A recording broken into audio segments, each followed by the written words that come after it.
Then I had to go back to Development. Bristol Development Review Board, March 28, 2023. First thing on the agenda is if there's any addition, removal, or adjustment to any items. I assume they're none of, oh, John's here. Did you get John, Peggy? I did, thank you. Okay.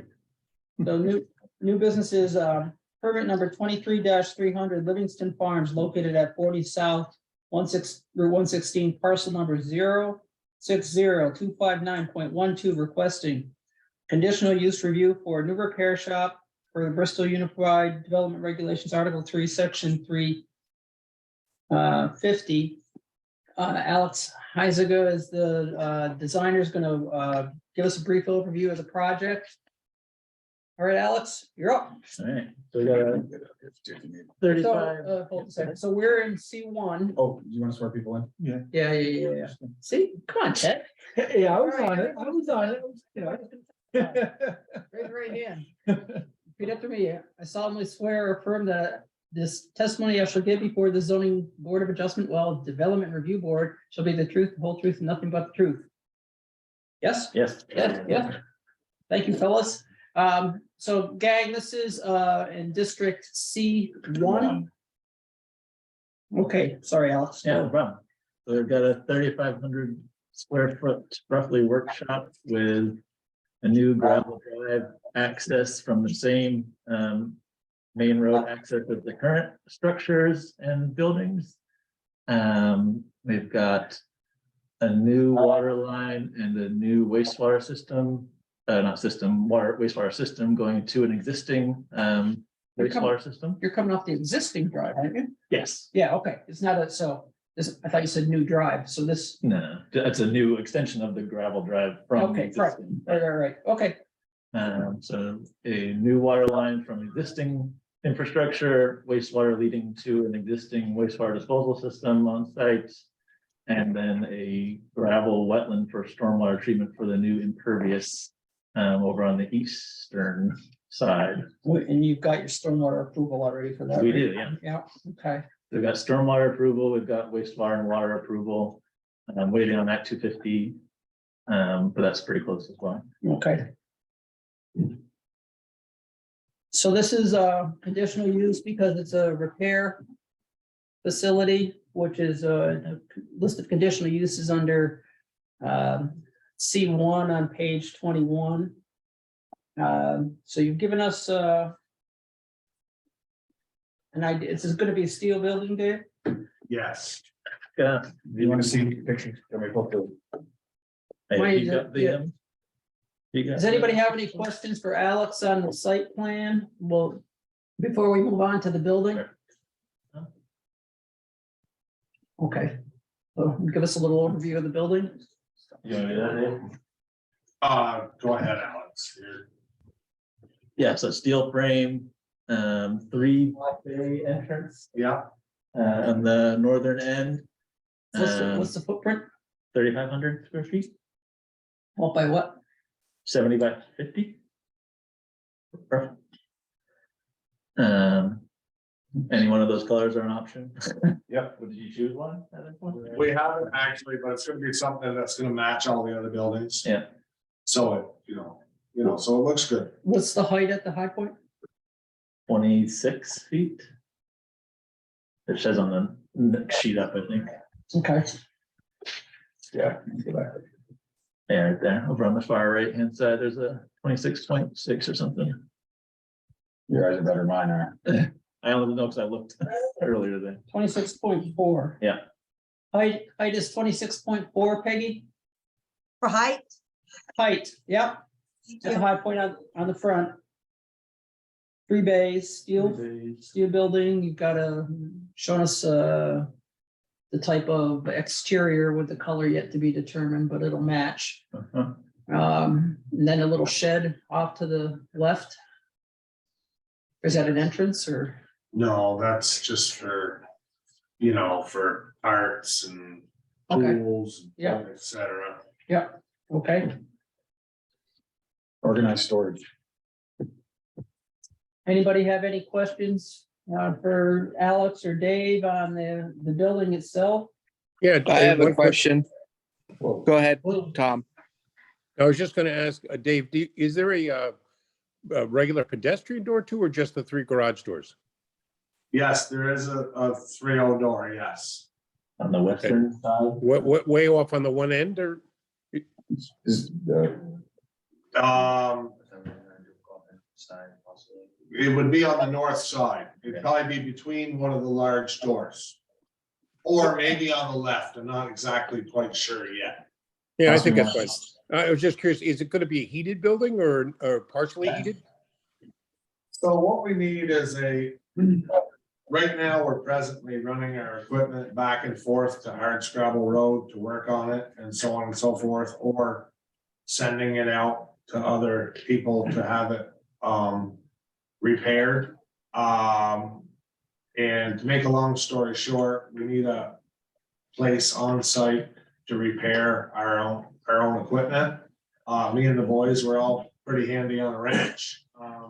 Most of the repairs we can do ourselves, but when we have to send it up to Hardscrabble to repair it or whatever, it's just very inefficient and doesn't work out well. And so we really need a repair and maintenance facility on site. And we started.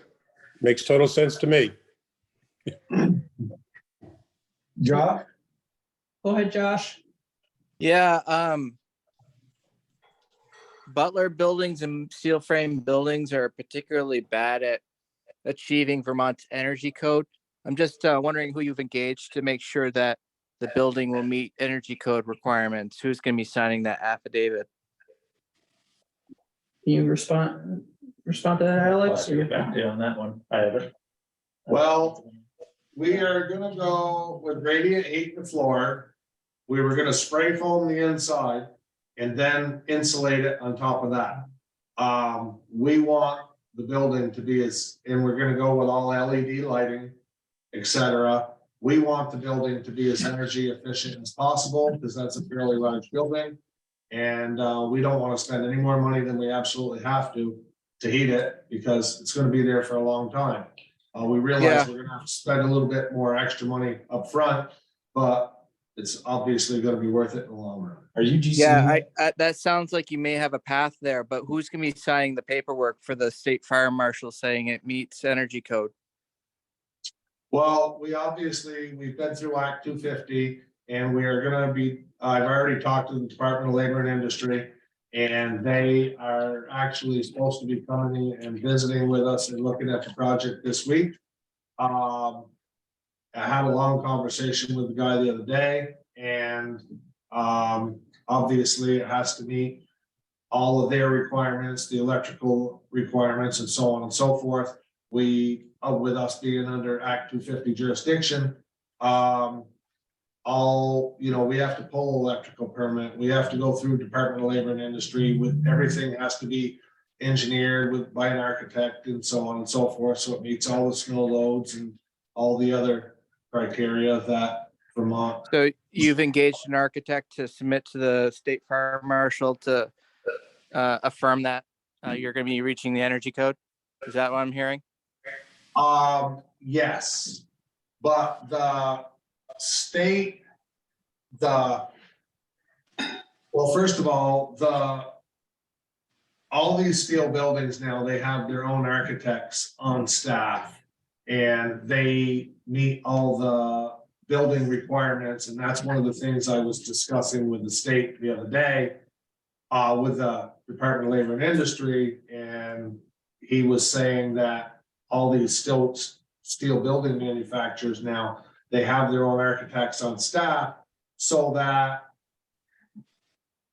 the state said they would accept what their stamp, I guess, because they have to be Vermont state approved in order to be able to sell those buildings in Vermont. That's what I need to hear. That's the path that connects the code requirements to the signed sealed drawing. So that I thank you for letting me press you on that. That's, energy conservation and meeting the energy code is very important to me. So I'm glad to hear that, Mr. Livingston. So Dave, are you going with Heritage Building Systems or it's just an exemplar? That's an exemplar. We're actually looking at like 4 or 5 different companies right now. We want to go with one that's a very heavy gauge steel. We want to have a very good quality building. We don't want something that we're gonna have to work on for many years. Okay, so you haven't selected the We building haven't. We're- supplier yet. We didn't, we wanted to get our permits in place before we actually got the building ordered, because we didn't want to get the cart in front of the horse. So you Dave, said, that aligns with what I'm seeing in the build community as well. So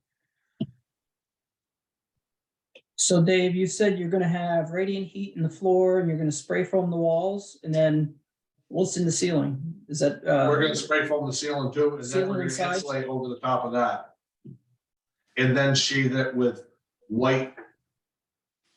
I'm gonna call it tin, that's not the right word, but anyways, on the inside, so it's nice and bright white, so okay, the oh, lighting really reflects off of everything, so you can see really good. okay.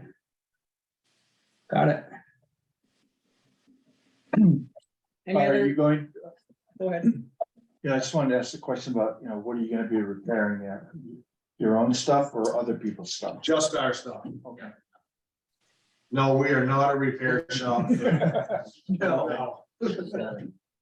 Not even a little bit. It's In that just, it's vein- basically keep our equipment in, good shape. John? Yeah, in that vein, so, and you don't see this becoming like a public, garage type facility, just for your use, Absolutely not. Any other questions from the board? Go ahead, John. I noticed you're gonna have a wash bay in there, Yes, so we could clean our equipment. and, I noticed it says, in the wastewater discharge permit, it says, no, I think no phosphorus-based detergents, that sort of thing. That's something you'll attend to. What comes off a vehicle? I guess mud and grease, oil type stuff, right? One of the biggest problems we have is our sheds. Quite often when they come in, they have. I guess I'm gonna call it road grind. Road grind. And when they're on their way here, they quite often run into inclement weather. And when we get them, they're quite often dirty. And we have to wash the sheds, and when it's cold out or whatever, it would be really nice to have a place to wash them inside when we're not outside, washing them. So be able to put them out for sale, and obviously, we're not gonna take our customers a building that's not clean and so on and so forth. So I recall there's a floor drain, right, Alex? And that drains out and goes into that retention pond that you've got? Nope, so there's an oil and grease separator that can either be inside or outside, Okay, and it's just basically another septic tank in the Right. ground there. And so then that discharges out, and then according to the rules for the floor drain folks at the state, they said that it was okay if that daylight is then just drained out to. he's gonna pull it up. Yeah. Just drained out to a point that wouldn't concentrate, So basically. show me and then we can get it on the screen for, So that so it goes, discharges here, it goes out and around that, and goes out to that stone apron right there. okay, so. Chris, this one? Yeah. So there's a- Stone apron, sorry, so, all right, now that Chris has got the cursor on it, Alex, explain where the drain goes. Yep, so there's something that looks like a septic tank just on the southeast corner of the building. Yep. Just the one Down, below down, that. down. Yeah, that's fine. Right there, and so that will collect all the oil and grease and grit and stuff, and then the cleaner water will discharge out that stone apron there. And they said as long as it was 20 feet off the property boundary and didn't concentrate anywhere, then it was okay. So can you explain what's going on with the proposed gravel wetland? Yep, so it was, over the limit of impervious area that was required for stormwater treatment for the Yep. state. And so the gravel wetland is 2 feet of stone. And just retained a certain amount of runoff volume from there. But does it sit lower? It's Looks just like- lower, yeah, yeah, so that's- it's a couple feet lower than the parking area. Yeah, Um, and so you just have overland flow draining into it, is that the Yeah, plan? so there'll be roof draining and there's a kind of a small swale to the south Yeah. of the building and it kind of catches that western portion of the parking and that all drains down to that 4-bay, which is kind of that vertical oval on the left-hand side of the wetland area.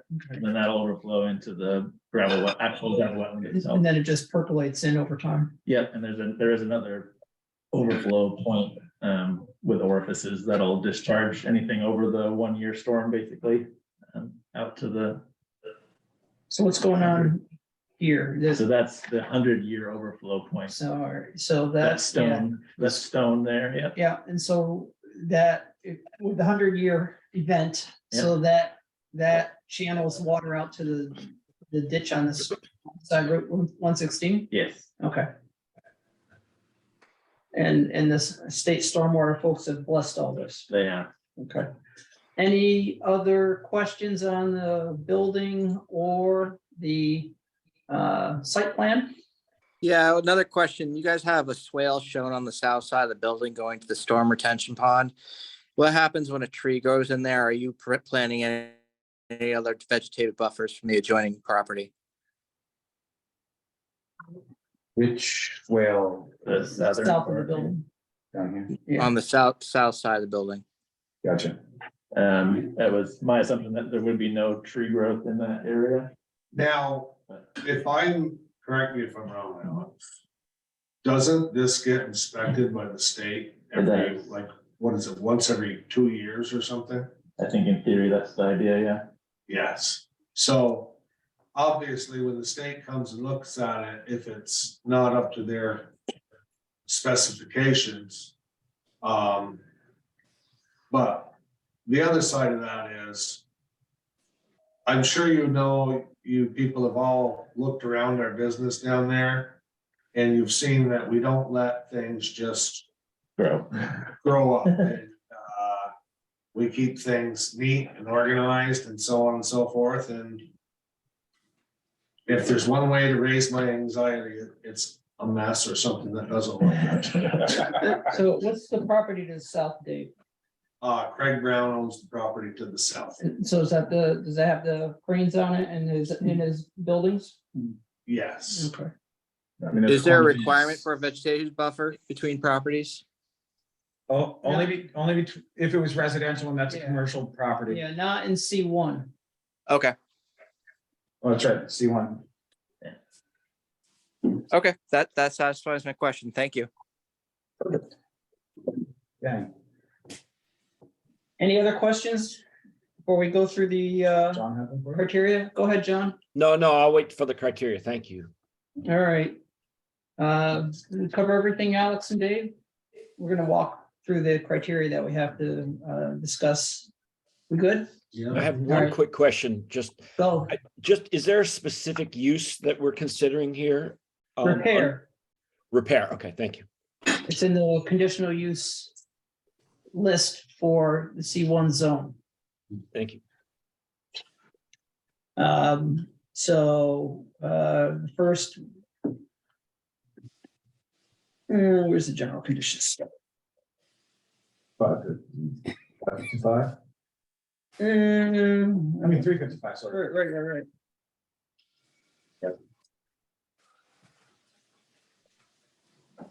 No, no, it's three, yeah. All right, so the first are the general criteria. I think we can go through them pretty quickly. Anybody who sees an issue with any of their criteria as I go through them, pipe up. Conditional use should not overburden or exhaust existing planned municipal facilities or services. You've got on-site septic, you've got on-site water. So I don't see an issue there. Is anybody else? Okay, On-site water from where? from the town? other property, From, from Dave's property. we have a drill well. Okay, so it's not from the town. Okay, well, that was my question. Go ahead. Perfect. Character of the area, conditional use may not by its nature, scale, or conduct cause an undue adverse change to the character of the area, as the area would exist if fully developed in the town plan. It has to meet dimensional setbacks, sign standards. No separate sign for this, right, Dave?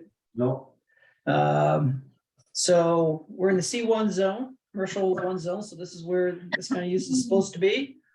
It's in, matches up what's already going on Dave's property and matches up what's, well, with what is to the south on Craig Brown's property as far as equipment and equipment related buildings. So does anybody see an issue with character of the area? No. Okay, traffic impacts, in the application, you said this is gonna actually, you don't have a new driveway, you're using the existing driveway. And now you're gonna have less traffic, with low boys and equipment driving up to Hardscrabble. yes, Any issues for anybody on traffic? All right, compliance with the regulations, in effect at the time of the submission, which is kind of obvious that it has to comply with our regulations, so it does. At least I'm not aware of any that it doesn't. Renewable energy shall not excessively inhibit or restrict access to renewable energy resources, including but not limited to water, sunlight for energy generation. So I don't know that we've ever had one that triggered that. And so we've got a 3,500 square foot building. Anybody see any issues there? No. All right, specific site criteria, which is sections 356.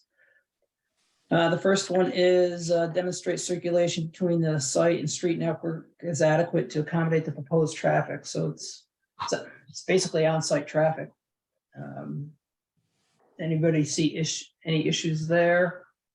Seeing none, safe pedestrian connections to on-site parking areas or existing or planned pedestrian facilities located on adjacent properties or along public roads. No sidewalks down there, so no pedestrians, and this is going to be away from the retail part of the yard. correct.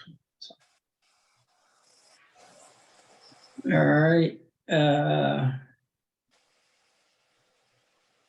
Demonstrate they've incorporated landscaping features into a design to sort of shrubs, fences, walls, gardens, open space, or other features into a design to reduce any impacts of use might have on neighboring properties. It will enhance the appeal of the proposed use. And so we don't really have the landscaping issue here because it's the C1 zone. And no different really from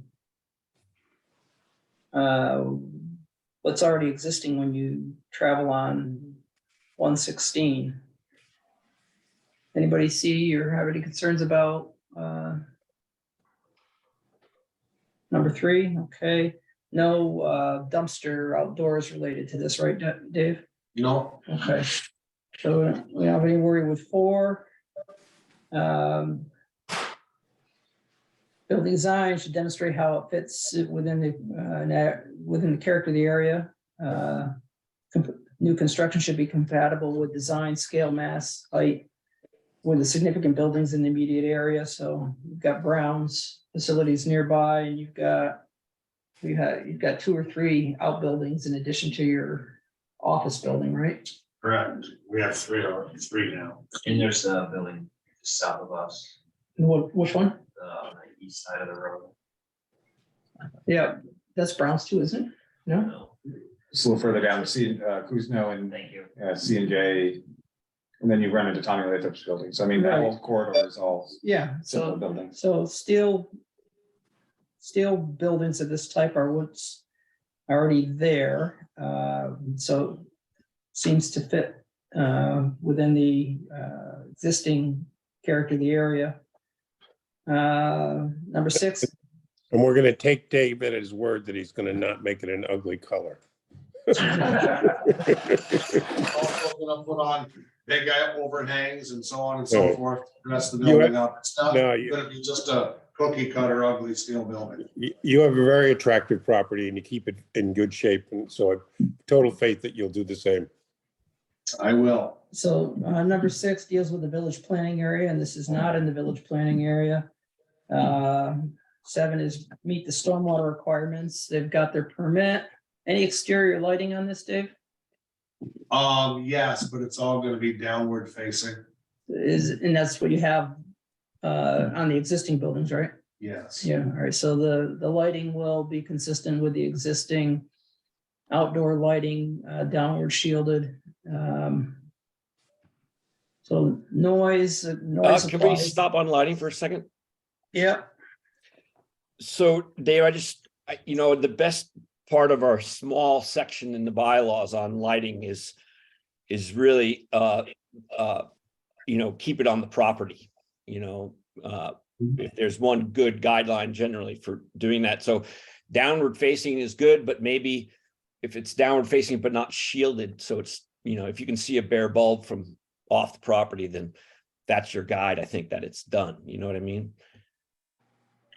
I have no problem with that, John, shielding the lighting. I actually totally agree with you and, it's basically the lighting is gonna be more for safety and security and I totally understand what you mean by seeing the bulbs and stuff, but it'll be nice looking lighting and it will be shielded and downward facing. so will it be on all night, Dave, or motion activated? What do you do now? We have some of them on all night. Okay, We have had one break in down there, so we do like to have some lights on. mhm, Just for security reasons, yep, I mean, I would like to leave the place all black at night, but I know what would happen if I did. yep. I would have more break-ins and. Somebody else is setting up shop there. Yeah, Temporary. and we have a lot of expensive equipment and tools and so on and so forth there. And we need to have, some type of protection there.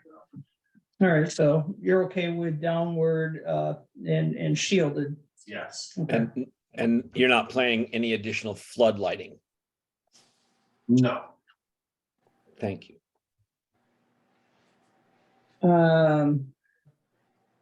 So.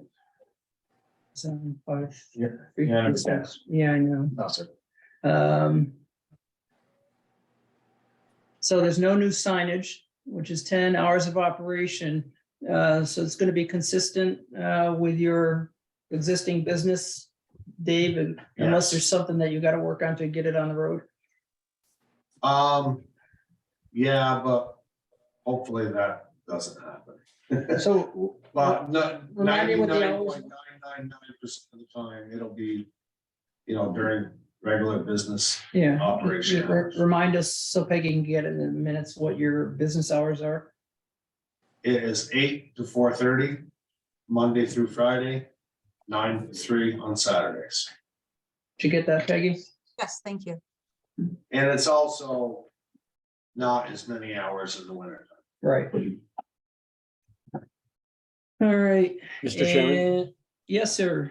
did we jump over noise? We did. Yeah. It's. So noise, as far as this district is concerned, there's actually no guidance other than it shall not be excessive at the property line. Just. I just had a couple of questions. Sure. So Dave, when you're repairing vehicles in there, do you imagine that the large doors, the vehicle sized doors, the garage doors will be open? I don't know if you use pneumatics or what kind of equipment you're using in there. The doors will be closed. The shop, those buildings, they stay cooler if you keep the doors closed, or warmer in the winter, obviously, if you keep the doors closed. When we do the bulk of our repairing is actually in the winter time, which obviously in the winter time, we're gonna have the doors closed. If we're in there working in the summertime, that is gonna be,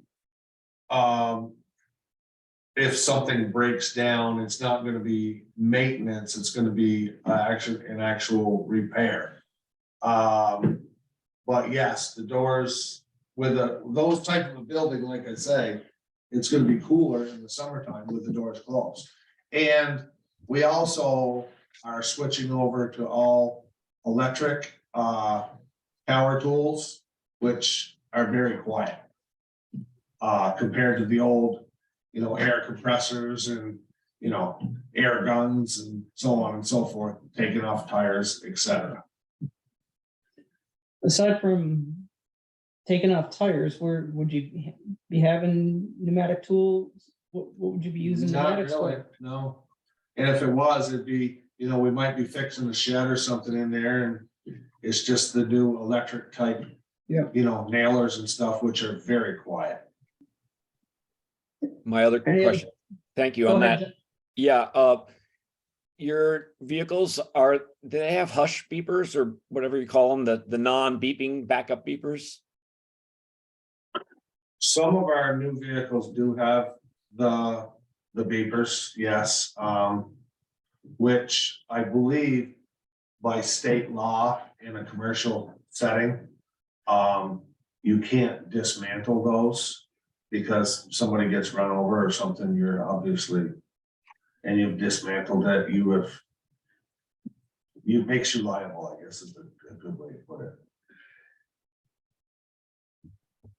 I'm not sure I follow you. So you have to use the beeping backup beepers? Yes, like we have two new trucks that have the backup beepers. We're not, by building the shop, we're not creating more, I guess is a good way to put it.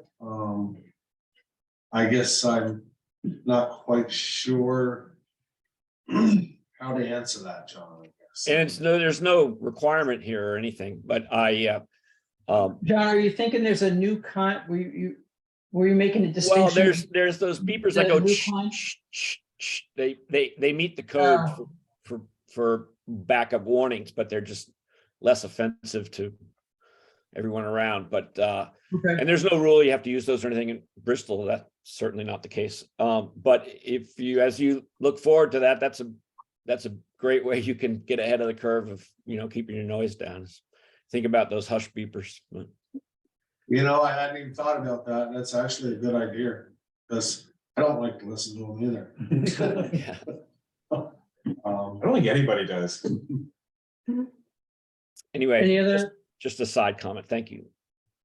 any other questions? I think we've gone through the It's all your criteria. criteria. Let's double check. No, we don't have an overlay district, hours of operation. Okay, any other questions? I do have a question. Just in looking at the use here, there's a little confusion in the bylaws, and so I just wanted to straighten that out. So let me try to organize my thought here. Here it is.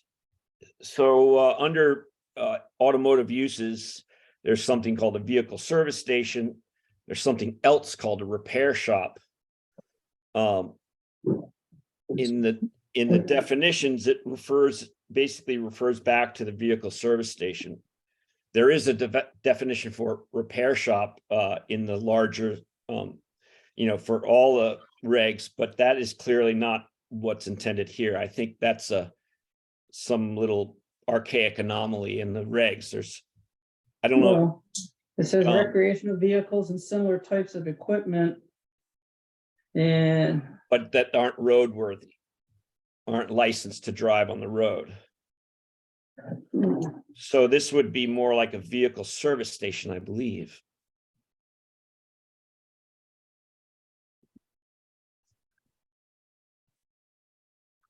well, it's also probably a business yard.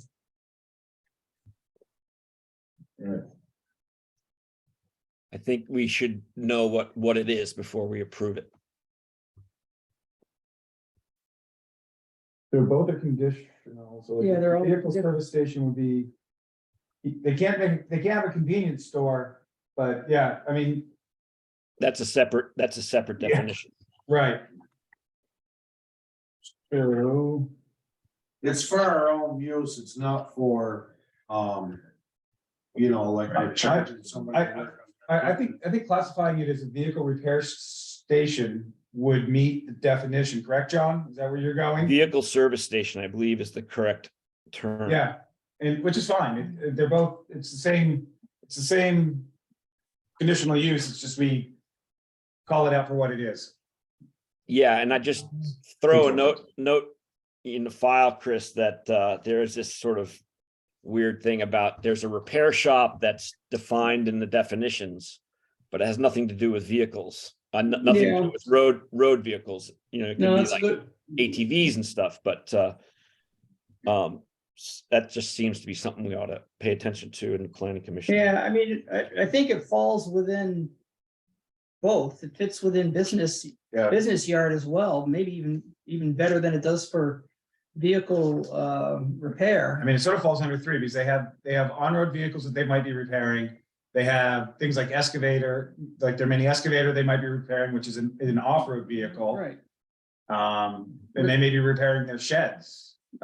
Similar landscaping or to store, maintain, construction, landscaping, similar heavy equipment or other materials and facilities customarily required by a contractor in the building, landscaping, or construction-related trades or similar businesses. It says, but then it says where the majority of the business activity takes place off-site, so maybe it does, I don't know. I mean, it's either one, they're both conditional uses, the criteria are all the same. We can categorize it as a vehicle service station and with a condition that it not be open to the vehicles other than the applicants. I like that. So it's not open to the public, basically. Right, that makes a very clear distinction. I like that idea.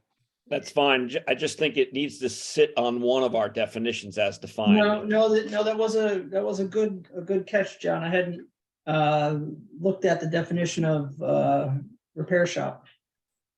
Any other questions or comments? So which use will it be? Vehicle service station? Well, Yeah. yeah, I think we should do vehicle service station. And then we can talk about, well, if there's any other questions, let's have them. Otherwise, we'll make a motion. Well, if it's just a vehicle service station, is there anyone gonna challenge them using the shop for other purposes that they've already described it, that they plan on using it for They're using it- repairing buildings, repairing the buildings they're selling? Would it make sense to could you classify it as both a owner-owned vehicle repair shop and business yard? Is it it falls under both definitions? Would that make sense, John, I mean, in your mind? I'm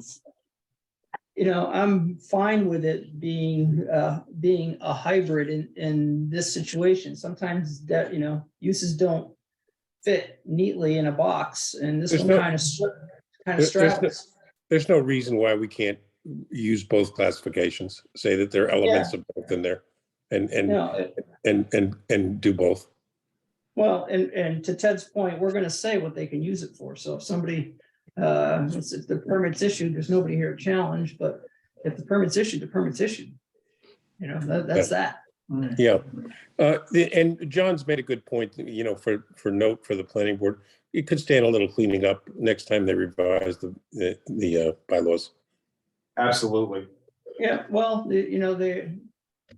mean, it's important because, we're approving uses here, not buildings per se, but uses. And so, right. we ought to be clear on what use we're saying okey dokey to. Yep, absolutely. Anything else? Any other questions or comments? You guys have anything further you want to get out? Not that I can think of. Okay. So I'll move that we approve the conditional use application for a business yard / vehicle service station with conditions that the, that the only vehicles repaired or structures repaired, the only work that takes place is on the applicant's own equipment or vehicles, and that the lighting be, Don, what was your phraseology? Downward facing and shielding. Downward facing and shielded? Kept on the property. I don't know. Yeah, so, yeah, well, I'll say downward face. Downward facing doesn't cover it because you could take a floodlight and hang it upside down and that's No, downward but you facing, but it's still a floodlight. So Yeah, but, and shielded. And shielding. Yeah. And, it needs to stay on the property and yeah, that covers it. okay. Those are the two conditions that I have in mind from the testimony. The other state permit requirements will be handled by the appropriate state agencies, but they've met everything. Can anybody else think of any other conditions that they would like to see part of the motion? I'm ready to second that. Okay, all right, go ahead, Josh. Second the motion as presented.